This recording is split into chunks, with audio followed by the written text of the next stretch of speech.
please don't fall and burn down my house. Thank you. Anyways, hi everyone, and welcome back to another episode of the Dundies. I couldn't think of anything, so I just said the first thing that came to my mind. Today we're going to be talking about my latest obsession, and it's The Office. If you didn't realize by the title and the thumbnail and so much other stuff. But yeah, The Office. So in like 4 days, I finished 2 seasons of The Office. Now I know the first season is only 6 episodes, but still, I barely finish a TV show in like 2 weeks. It's true, she takes forever. That's a big achievement for me, if not for you. So, thank you. But anyways, that's not the point. The point is, I was watching The Office, and while I do love the show, it has some concerning employees I feel like need to be talked about. And whatever I'm doing over here, whatever I'm going to be talking about, is purely my own opinions. So don't take anything seriously. It's all just a joke. Okay, let's get into it. The most concerning people on The Office in the first 2 seasons. Let's begin. Okay, so apparently the Scranton branch is supposed to be one of the highest performing ones in Dunler Mifflin. Which means everyone in the Scranton branch is either secretly a genius or every other branch was just so bad that they outperformed the other one. So, honestly, it could be both. So, starting with the regional manager himself, Michael Scott. That's what she said. Michael Scott wants one thing: to be loved. That's it. That's his entire personality. Every decision Michael essentially makes can be traced down to one single question: will people like me if I do this? Maybe it's a miscommunication with social cues, but clearly half of the time the answer to the question is no. Michael displays a ridiculous amount of attention-seeking behavior. And don't get me wrong, I think he's an amazing character in The Office. Like, he annoys me to the point that I love him so much because it's so entertaining to watch him. So I think it's justified. If it works for the show, it's a freaking TV show, I think it's fine. The thing with Michael, though, is he doesn't even want power. Like, as a boss, most bosses want respect. I'm guessing, I don't know what it's like to be a manager, but Michael, on the other hand, wants everybody in the office to be his friend. I want to be married and have 100 kids so I can have 100 friends and no one can say no to being my friend. It feels like a middle schooler in an adult's body. Angel, why you always come and run into me? It's honestly kind of sad because underneath all the jokes that he makes, underneath all the uncomfortable comments and the cringe, Michael is just incredibly lonely. Unlike some of the people we're going to discuss, Michael actually is self-aware about that. Like, he knows he's lonely, and his coping mechanism is jokes that insult not himself, but other people.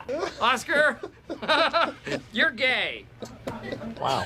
There was this one episode, Bring Your Daughter to Work Day, and Michael was like the sweetest supervisor?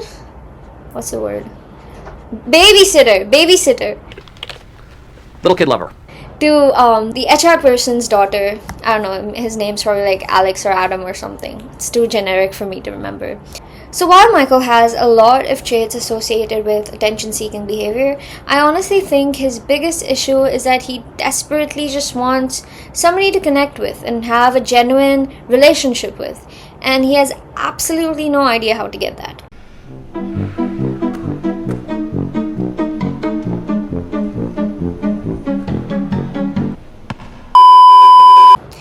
Let's move on to a character who has definitely buried someone Goodbye, Jim. in a field on his beet farm. And good luck. Alive. Dwight, shoot! Shoes are so muddy. 2 Mississippi, 3 Mississippi.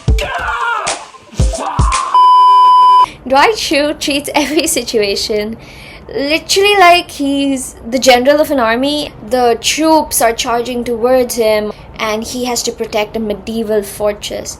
Like, I'm telling you, I picture what's it like inside his head, and that's all I can picture.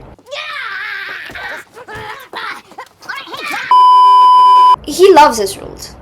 No, that's not strong enough. Dwight would probably marry a rule book if he actually could.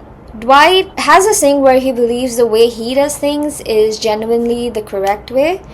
Actually, no. He believes the way he does things is the only way to do it. Rule 17. Don't turn your back on bears, men you have wronged, or the dominant turkey during mating season. There are 40 rules all Shroot boys must learn before the age of 5. Learn your rules. You better learn your rules. If you don't, you'll be eaten in your sleep. And everybody else is just simply wrong. Everybody apart from Angela, I guess. Okay, see, I don't know what's gonna happen after season 2, so... Ooh, I really want to have watermelon now.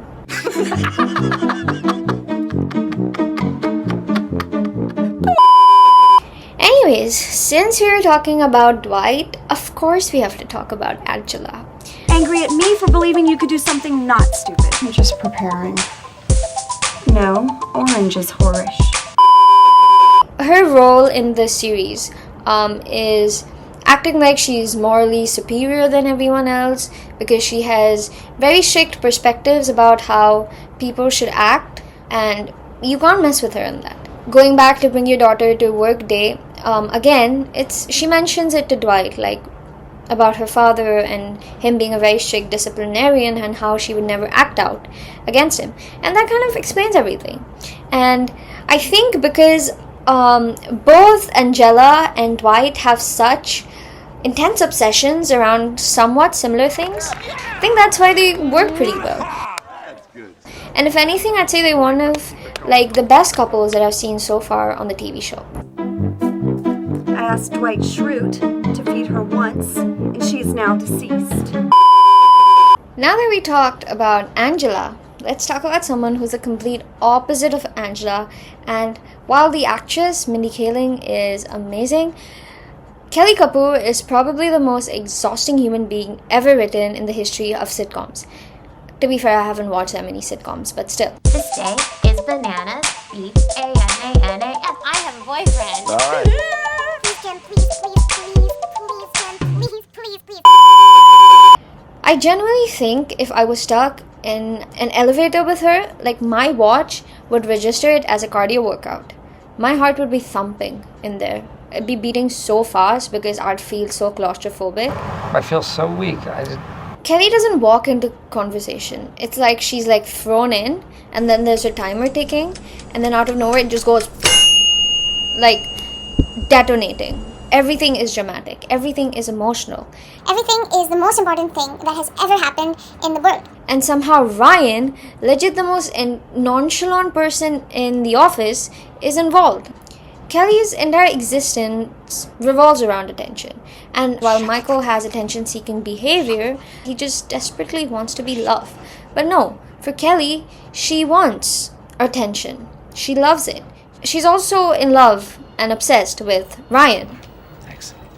And mostly Ryan. Oh my god. And her brain is just basically Ryan. He is so cute. The thing I find funniest about Kelly is how quickly she bounces back from emotions. Like, She'll be super excited 1 second, and then out of nowhere, she's like the most anxious and depressed person, and then out of nowhere, she's happy again, and then she's furious. It's crazy. Roses are red, violets are blue. It's time for your dental cleaning and maybe a checkup too. honestly, Kelly would be so good on TikTok.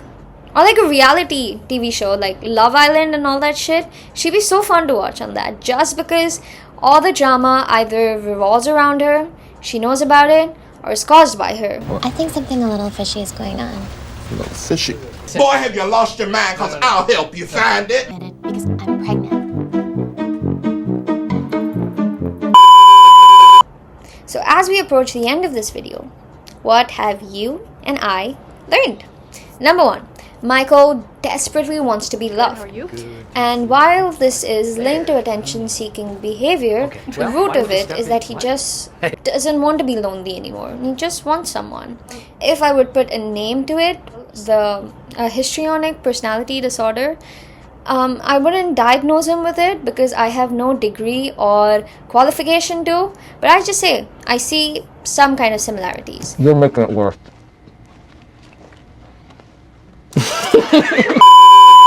With Dwight, it's the obsessive compulsive personality disorder because he really wants to have control and follow the rules. And Angela, on the other hand, has a similar version of this, except her OCPD revolves around having order more than control. And that's why Dwight and Angela complement each other so well. I look forward to drug testing, but urinating is not something. I will pray to Thor himself. And Kelly, on the other hand, wants attention. And while that's similar to Michael wanting attention, it's sort of different. Tom Cruise and Katie Holmes, they had a baby and they named it Shiloh. And Brad Pitt and Angelina, they had a baby too and they named it Surrey. I think I got those mixed up.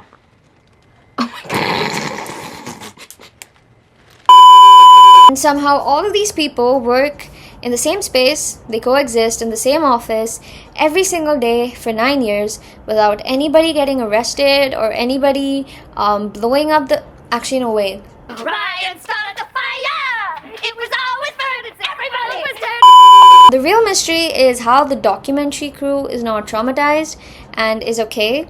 I haven't even gotten started with so many of the other characters. Like Kevin, are you sure the dude is okay? Angela's cats are cute. So cute that you just want to eat them. You can't eat cats, Kevin. So, thank you for watching. If you liked this video, please leave a like. If you didn't, also leave a like because Michael Scott would, want you to do it. And it'd be a nice thing to do. And unlike Michael Scott, I cannot handle social rejection. But yeah, goodbye.